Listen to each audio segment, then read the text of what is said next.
What's up, lifelong learners? It's your boy, Mr. Hang, and today I decided to walk to go get some food. And right now I'm using my Triton. Real talk, like I'm not joking. I'll take a picture right now so I can show you my Triton. Oh, dropped my phone, hold up. Sorry about that. Here's my Triton right here. Bam, son. That is my Triton. I got all three. I got the Osmo Action, I got the GoPro 8, and I got the GoPro 7. And I'm right now walking in this golden hour, right? So you see that B-roll of that golden hour? There you go. That footage is good, right? Anyways, this is really not about the GoPros and the Osmo Action. It's actually about the Insta360 1R. And I got a few things I want to say about that. I grew up pretty hood and I was asked to join gangs, but always respectfully declined. Why? Because I was a schoolboy. I knew that education was my way out of the hood. At age 25, I started my dream job as an educator. Since 2006, I've been teaching high school kids how to transform their lives through education. So consider subscribing and join the mission to make the hood all good. What I'm gonna do here is I'm going to pull up my notes because that's what good teachers do. They lesson plan, they write their notes. Or good filmmakers, they just write their scripts, you know what I mean? So I'm gonna pull up my notes here and I got a few things I want to talk about. The good and my concerns about the new 360R, Insta360R. So the first thing is, why these talking points, okay? Because it saves me time when creating content and I can work faster in the field and in post. It's gonna help me work faster. That's always the goal of any camera. Oh, my arm's starting to get tired. I'm gonna have to switch hands here real quick. All right, now I'm holding it with my right hand. Give my left arm a break. So what's good about this camera is that it's modular, and that's what's attracted me to this camera, is that it's modular. And so I can sell my GoPro 8 since I only need it for stabilization and night lapse. The Insta360 is planning to do all that and then some.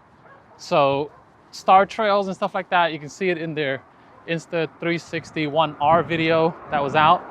I can sell my Osmo Action since it can be changed to a front-facing camera. That's a good talking point, but I'm gonna get to my concern about that in a little bit. And then I can sell my GoPro Max since the Insta360 is the favorite 360 camera right now on the market.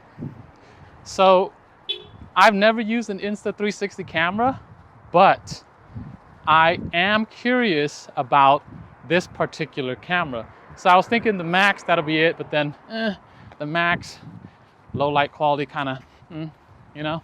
So we'll see what happens there with the Insta360. Oh man, my arm's getting tired.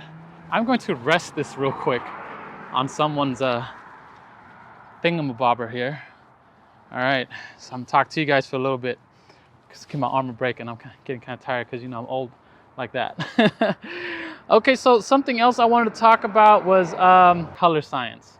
So let's say, so I'm shooting photos and videos with this thing, right?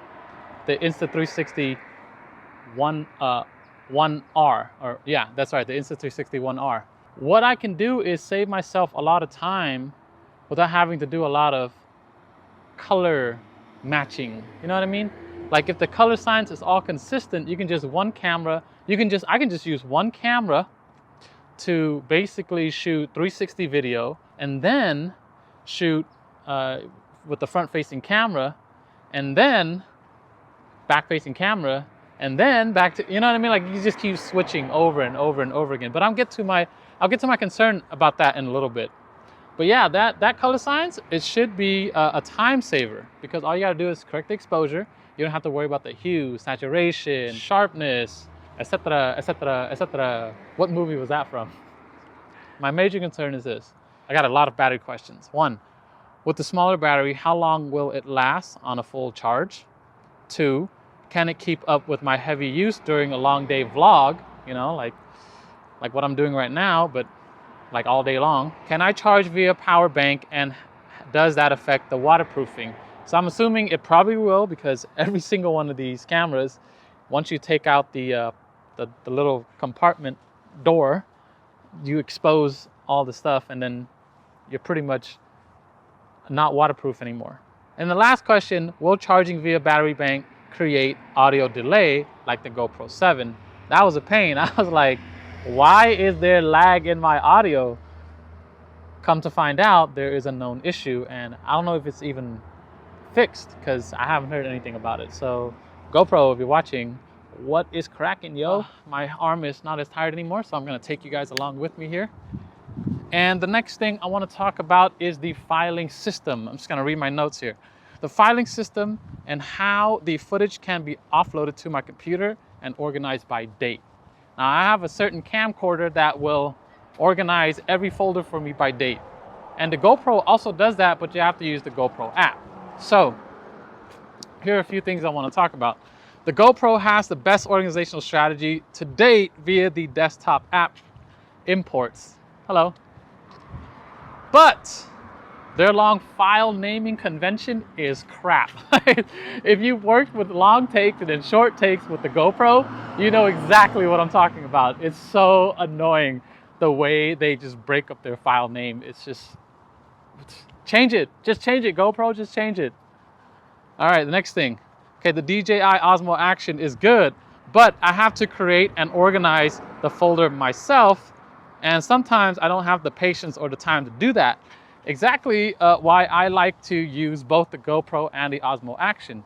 The GoPro I shoot B-roll with, and then what I do is I plug my GoPro into my computer and it organizes a folder for me, all that stuff, and it puts the GoPro footage in its own GoPro 6, 7, 8 folders, and it saves me time. But with the Osmo Action, what happened is I would have to, it's basically like plugging in a hard drive and you have to organize it yourself. So I'm hoping that something new will come out and do what the GoPro does in terms of filing system, and then give me the flexibility that I need, like the Osmo Action, for, you know, if I want to drag specific files only. So yeah, if you're a 360 Insta360 user, let me know in the comments down below how the Insta360 does their filing system, because I'm very curious, and I do plan to buy this camera and then do a review on it, because I do have, what you're watching right now, a bunch of cameras. Whew, my arm, dang dude. This Triton is heavy. The next thing is I can potentially be slowed down in the field because of dismantling and reassembling of the cage system for the Insta360 1R. So, you know, if I have to keep breaking it down, putting it back together, breaking it down, putting it back together, especially when I'm like adapting mics and lights and all that stuff, and to switch cameras forward and backwards and frontward and backwards, that can get kind of cumbersome as a vlogger. I just want something that just is all there already. And right now, the Osmo Action is doing that for me. What is, basically that's it. Basically that's it. Now it's taking my GoPro Osmo Action and testing it in extreme low light situations. Making sure I don't get hit by a car here. I don't want to be like Camera Conspiracy, you know, seeing cars and then he'll run. I watch for cars first so I don't have to run. Take notes from that, brother. Who knows, maybe we'll find the perfect camera with this Insta360 1R. Well, let me know in the comments down below, what do you guys think? And I'll be recording other footage for this low light test between the Osmo Action, the GoPro 8, and the GoPro 7. Well, I'm gonna say goodbye. For those of you who are returning people, go ahead and get your hands ready. For those of you who are new to my channel, we're gonna do a 1-2 rock, 1-2 paper, 1-2 peace. Let's hang out again in the next video.